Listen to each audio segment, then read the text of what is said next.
আসলে সাবিলা আমার কাছে, আমি আগেও কয়েকবার যখন দেখা হয়েছে আমি তখনও বলেছি যে সিনেমা করো না কেন, সিনেমা করো। তো আর আমার কাছে না এই বিষয়টা কেমন শুনতেই ভালো লাগে না যে বড় পর্দা ছোট পর্দা। আমরা হচ্ছে অভিনেতা অভিনেত্রী, এটা যে অঙ্গনেই হোক,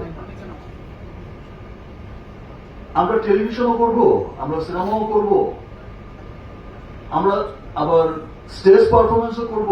আমাদের কাজই হচ্ছে মানুষকে বিনোদন দেয়া।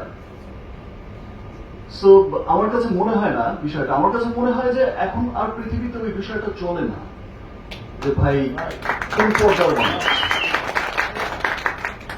ভালো অভিনয় শিল্পী কিনা সেটাই হচ্ছে দেখার বিষয়, সে যে অঙ্গনেই কাজ করবে। আর সাবিয়া তো শুরুতে এসে লিচুর বাগান দিয়ে কি যে আগুন লাগিয়ে দিল। আমরা সবসময় কিন্তু বলতাম একটা কথা, সেটাই বলতাম, বাংলা সিনেমা আরেকটা স্টার হিরোইন পেয়ে গেল। অসম্ভব ভালো অভিনয় করেছে সাবিলা এবং ইনশাআল্লাহ ফিউচারেও আমরা একসাথে কাজ করবো।